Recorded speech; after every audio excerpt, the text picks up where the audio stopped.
Hallo und herzlich willkommen auf Epic. Heute bei uns von Sidemark das M-Spec Mini-Shot M2 Solar.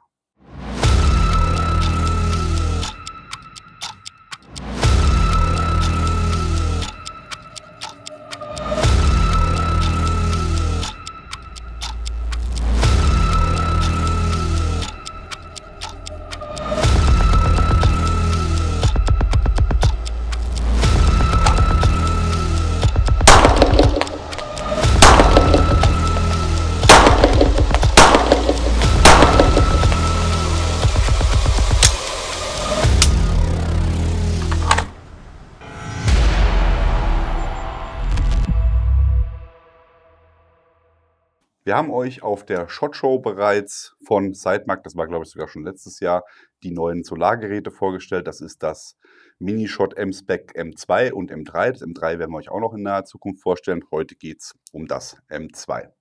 Normalerweise bei solchen Pistol-Sights, wie ich es jetzt mal nenne, fangen wir normalerweise auch immer mit der Pistol an. Heute fangen wir mal damit an, dass das Rotpunktvisier auch eben auf Langwaffen hervorragend funktioniert.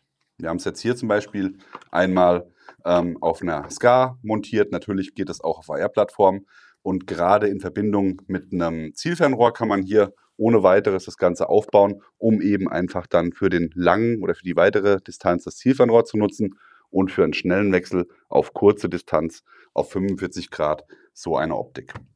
Die Besonderheit bei den M2 und M3 Modellen von Sidemark ist, dass es ein komplett geschlossenes Gehäuse ist, wie der Name auch schon sagt, ein Solargerät. Das heißt auch hier wieder, Solartechnologie unterstützt die Batterie bzw. funktioniert auch komplett ohne Batterie. Und das ist natürlich eine ganz feine Sache, die wir uns einmal im Detail anschauen wollen. Dazu nehmen wir es einmal runter und gucken mal, was es so kann. So sieht das M2 aus, wenn es von der Montageplattform heruntergenommen wird. Es wiegt gerade mal 70 Gramm, sehr, sehr klein, sehr, sehr kompakt und leicht. Wenn ihr die Low Mount mit dazu nehmt, die ihr benötigt, zum Beispiel auf Pistolen, die keinen Optik-Cut haben und damit Picatinny das Ganze gelöst wird oder eben für MP5, MP7 Maschinenpistolen oder sonstige Waffensysteme, die ihr mit Picatinny Low Mount betreiben wollt, habt ihr hier diese Montage mit dabei. Dann hättet ihr ein Gewicht von 93 Gramm in der Combo. Und wenn ihr die High Mount, die ebenfalls mit dabei ist, nutzen wollt, dann hättet ihr hier ein Gewicht von 110 Gramm. Und das wäre dann zum Beispiel auch für die AR-15-Plattform ideal, um eben auch Co-Witness mit Kimmo und Korn hinzubekommen. Das Gerät ist aus T61, 6061 Flugzeugaluminium gefertigt. Ihr habt hier Maße von 4,5 cm mal 3,3 cm mal 5,8 cm, also wie ich schon gesagt habe, extrem kompakt.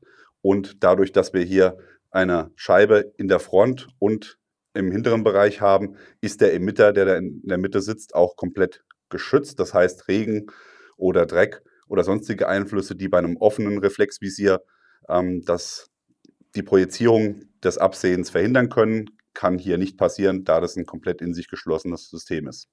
Ist natürlich dann auch beschlagsfrei, es ist fallsicher bis zu 1 Meter und es ist schussfest bis zum Kaliber 45 ACP. Also für die Schrotflinte wäre es wahrscheinlich dann suboptimal. Da hat man wahrscheinlich ein bisschen mehr Energie, aber für Pistolen oder eben die AR-Plattform überhaupt kein Problem. Bei so einer kleinen Optik hat man sich vielleicht schon gefragt, sieht man da überhaupt noch was oder ist das eher so, wie wenn ich durch eine Röhre durchgucke? Zum einen natürlich durch die eckige Form ist dieser typische Klopapierrollenblick oder Röhrenblick schon mal minimiert. Ihr habt hier ein Sichtfenster von 21 mal 15 Millimeter und unseres Erachtens ist das auch wirklich durch den schmalen Gehäuserand ideal, um eben nicht viel Randstärke zu sehen und um diesen typischen Tunnelblick zu verhindern. Das Absehen ist ein 3-MOA-Punkt, der lässt sich auch nicht umstellen. Das heißt, ihr habt immer diesen Punkt und es gibt auch keinen Einschalter und keinen Ausschalter und keine Helligkeitsregulierung. Das funktioniert alles über einen Automatikmodus, der 100% super funktioniert. So haben wir das jedenfalls in unseren Tests bisher bestätigen können. Wenn ihr entsprechendes Umgebungslicht habt, dann funktioniert das auf jeden Fall. Das Solarfeld, wenn das abgedeckt wird, dann wird der Punkt auch automatisch dunkler. Und natürlich, wenn ihr in dem Fall jetzt, geht natürlich der Punkt aus, weil ich habe gerade keine Batterie drin. Aber wenn ihr ohne Batterie arbeitet und eben Umgebungslicht habt, auch Indoor-Licht, dann funktioniert das Gerät auf jeden Fall immer.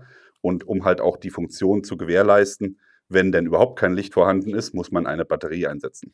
Dazu habt ihr hier auf der Seite das Batteriefach, ist übrigens wasserdicht IP67. Hier setze ich jetzt die Batterie ein, eine 1620.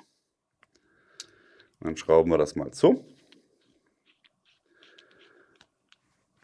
Und damit haben wir dann auch gewährleistet, dass das Gerät eben bei absoluter Dunkelheit funktioniert. Machen wir den Test. Einmal durchgeschaut, einmal alles abgedeckt und der Punkt bleibt trotzdem an. Das Schöne ist jetzt hier auch, dass die Automatik erkennt, dass eine Batterie da ist und trotzdem den Rotpunkt runterdimmt. Bedeutet, wenn das Solarfeld jetzt quasi abgedimmt wird, dann geht die Helligkeit vom Rotpunkt natürlich immer noch mal nach unten und dadurch hat man hier immer die perfekte Beleuchtung. Das heißt, man vermisst gar keinen Plus- oder Minusschalter, um eben die Helligkeit nachzuregulieren. Für die Höhen- und Seitenverstellung habt ihr hier im oberen Bereich und im Seitenbereich die Verstelltürme, die sind versenkt. Das heißt, die können sich auch nicht versehentlich verstellen. Bedient wird das Ganze hier mit einem Schlitzschraubenzieher, der ist auch mit dabei. Das Ganze erfolgt stufenlos, also man hat hier keine sauberen Klicks und hat hier einen Verstellweg für die Höhenverstellung von 110 MOA und für die Seitenverstellung von 160 MOA. Die Optik wird hier mit einem Klemmsystem geliefert. Das sieht ähnlich aus wie Picatinny, ist es aber nicht. Es ist quasi eine eigene Lösung und die wird dann hier im Endeffekt auf die Montage drauf montiert. Die Montage selbst kann man nochmal trennen und das wäre dann auch wichtig für die Kurzwaffe, wenn ihr das auf der Kurzwaffe nutzen wollt. Das heißt, ihr nehmt dann diese Picatinny-Montage und schraubt dann dort einmal diese Plattform ab.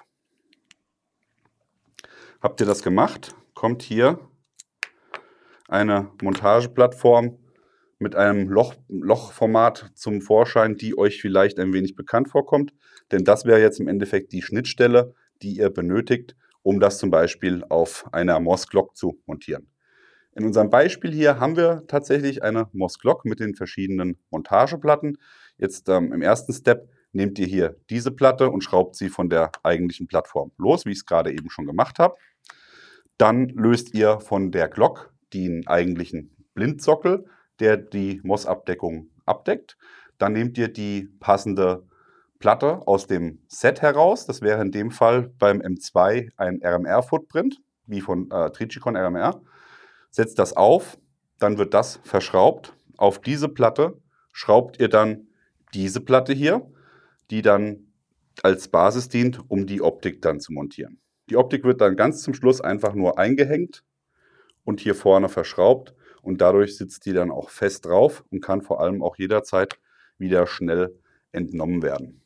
Was bekommt ihr denn alles mit, wenn ihr das M2 erwerbt? Ihr habt hier natürlich einmal die Verpackung, dann die Bedienungsanleitung, einmal das Werkzeug, um alle Schrauben lösen zu können, einmal den Schlitzschraubenzieher für die Höhen- und Seitenverstellung, die Low Mount, die High Mount und die Plattform, die ihr benötigt, um die eigentliche Optik dann mit entweder den beiden Montagen, Low oder High, oder eben mit einer RMR-Platte auf der Kurzwaffe zu verbinden. Natürlich auch die passenden Schrauben dazu und ein kleines Putztuch. Ich mache jetzt einmal hier für die High Mount, machen wir mal die AR ready. Das heißt, wir setzen hier die Montageplattform drauf, wie ich es eben auch schon bei der Glock erklärt habe. Zuerst wird quasi die eigentliche Platte mit dem Sockel verbunden. Jetzt gehe ich her, schraube das hier einmal kurz rein. Da kann ich auch einfach wieder die gleichen Schrauben nehmen, die ich auch bei der Low Mount verwendet habe. Ziehe die jetzt mal nur handfest an. Ihr solltet euch natürlich überlegen, wenn ihr das langfristig nutzen wollt und eben auch, weil natürlich auch Energien wirken, wenn ihr schießt, dass ihr für eine finale Montage dann auf jeden Fall Loctite benutzt, nicht so wie ich das jetzt mache, sondern eben das Ganze dann auch so verschrauben, dass das auch fest ist. So, jetzt kommt hier noch die Optik oben drauf. Und jetzt nehme ich mir meine AR-Plattform, habe dann hier auch unten wieder mit demselben Werkzeug die Klemmung, also kein Schnellverschluss, sondern das ist eine fixe Montage. Löse das ein bisschen, einmal auf die AR-Plattform drauf.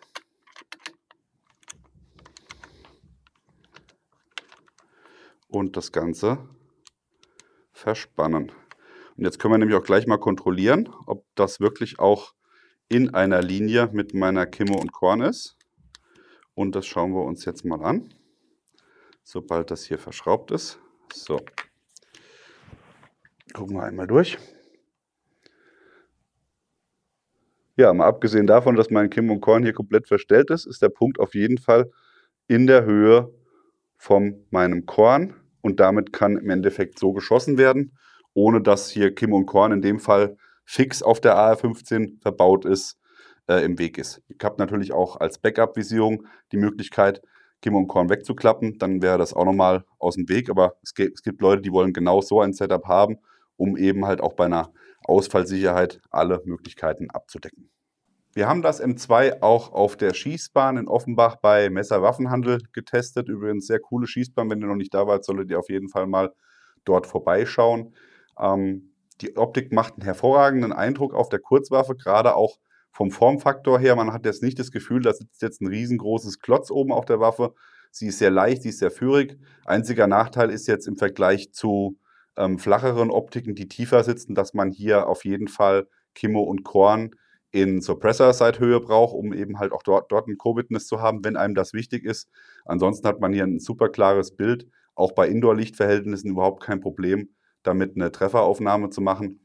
Und was hier noch besonders hervorzuheben ist, ist, dass man gerade auch bei einer Kontrolle, ob die Patrone zugeführt worden ist, sehr schön den Ballen vom Daumen anlegen kann an der Optik, um das Ganze eben dann nochmal am Schlitten sauber zurückziehen zu können. Das ist, denke ich, dann auch gerade, wenn man so ein Rack nochmal am Holster macht, hervorragend. Also die Optik ist von der Form und von der Funktion her gut auf der Glock aufgehoben. Kommen wir zum Fazit des Sightmarks Mini Shot M-Spec M2 Solar. Wir finden, auch wenn es eigentlich für Pistolen primär designt wurde, dass es sich auch auf den Langwaffen hervorragend macht, entweder solo oder eben in Kombination mit einem Zielfernrohr, um eben einen schnellen Wechsel von Mitteldistanz auf Nahdistanz durchführen zu können. Es ist an alles gedacht worden. Sightmark geht hier auch den Weg, den viele andere Optikhersteller bereits gegangen sind und gehen auf Pistolenvisiere, die komplett geschlossen sind. Diese offenen Visiere haben natürlich ihre Daseinsberechtigung, weil der Rand eben einfach noch mal kleiner ist und man natürlich auch weniger Gewicht hat, aber eben für den taktischen Einsatz, für den militärischen Einsatz hier die Anfälligkeit mit Staub, Dreck, Wasser, Schnee, was auch immer gegeben ist und das hat man hier mit dem M2 auf jeden Fall nicht. Ihr bekommt das Sightmark Mini Shot M2 überall dort, wo es Produkte von Sightmark zu kaufen gibt. Der Link ist unten eingeblendet. Was sagt ihr dazu? Habt ihr das vielleicht schon bei euch im Einsatz oder spielt mit dem Gedanken, ein komplett geschlossenes System euch anzuschaffen? Dann schreibt es uns mal in die Kommentare. Wenn euch das Video gefallen hat, wie immer an dieser Stelle liken, Abo, Glocke klicken. Wir sind raus. Bis dann, macht's gut. Bye, bye.